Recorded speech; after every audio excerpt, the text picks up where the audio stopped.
আল্লাহ তাআলার পবিত্র কুরআনে ইরশাদ করেছেন, হে মুহাম্মদ রাসূলুল্লাহ সাল্লাল্লাহু আলাইহি ওয়াসাল্লাম, আপনি বলে দিন, আমি তোমাদের মতোই মানুষ। পার্থক্য শুধু এতটুকু যে আমার প্রতি আল্লাহর ওহী অবতীর্ণ হয়েছে, যেটা তোমাদের প্রতি হয়নি।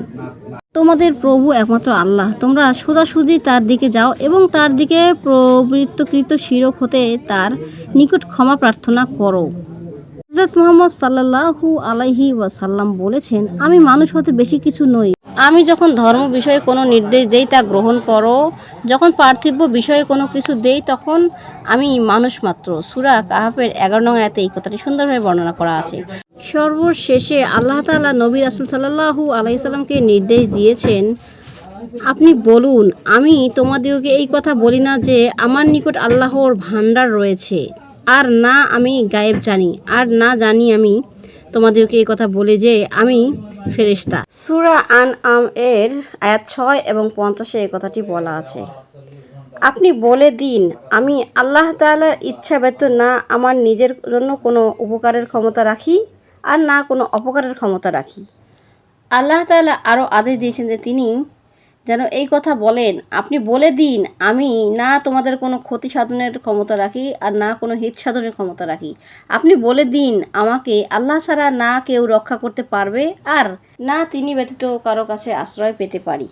হে নবী, তুমি বলে দাও, আসমান এবং জমিনে যত মাখলুক রয়েছে কেউ গায়েব জানে না একমাত্র আল্লাহ ছাড়া, আর তারা জানে না তারা কবে পুনরুত্থিত হবে। সূরা নামলের 65 নং আয়াতে এই কথাটি সুন্দরভাবে বলা হয়েছে। হাজির নাজির কথাটি একমাত্র আল্লাহ তাআলা ব্যাপারেই প্রযোজ্য। হাজির নাজির থাকা একমাত্র আল্লাহ তাআলারই সিফাত। নবী করিম সাল্লাল্লাহু আলাইহি সাল্লামের ব্যাপারে হাজির নাজিরের আকীদা পোষণ করা শরীয়তগত ও যুক্তিগত উভয় দিক থেকেই ভ্রান্ত। নবী করিম সাল্লাল্লাহু আলাইহি সাল্লামের হাজির নাজির ব্যাপারে কুরআন ও হাদিসের কোনো প্রকারের বর্ণনা করা নাই। যারা এরকম বিশ্বাস করে তারা গুমরাহির পথে চলছে এবং বিদাতির পথে চলছে। কুরআনের সংখ্যা, আয়াত এবং অগণিত হাদিস দ্বারা প্রমাণিত যে মহানবী সাল্লাল্লাহু আলাইহি সাল্লাম আলিমুল গায়েব নন, সৃষ্টিগত বা স্বভাবগতভাবে তার সত্তার মাঝে এই সিফাত বা গুণগুলো নেই। তিনি ব্যতীত বর্তমান, ভবিষ্যৎ সহ আল্লাহ তাআলা সূক্ষ্মাতি সূক্ষ্ম সৃষ্টি সম্পর্কে নবী সাল্লাল্লাহু আলাইহি ওয়াসাল্লাম কোনো কিছুই অবগত নন। এটা একমাত্র তিনিই অবগত, যিনি এগুলোকে সৃষ্টি করেছেন। এগুণ এবং শান্ত একমাত্র আল্লাহ তাআলার জন্যই খাস। তাই আল্লাহ তাআলা নবীজিকে এমনভাবে সৃষ্টি করে দিয়েছেন যাতে মানুষ তার পথ অনুসরণ করে, কিন্তু তার গায়েবকে কখনোই বিশ্বাস না করেন।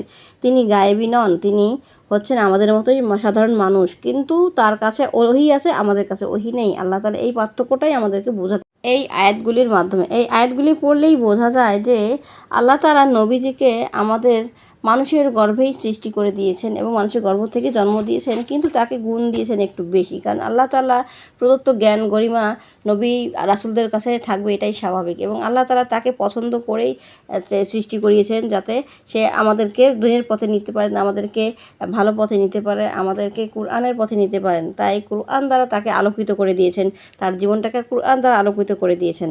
সবার কাছে সর্বসকলে বলতে চাই যে কুরআনের আলোয় আলোকিত করা এবং হওয়া আমাদের সকলের জন্যই জরুরি।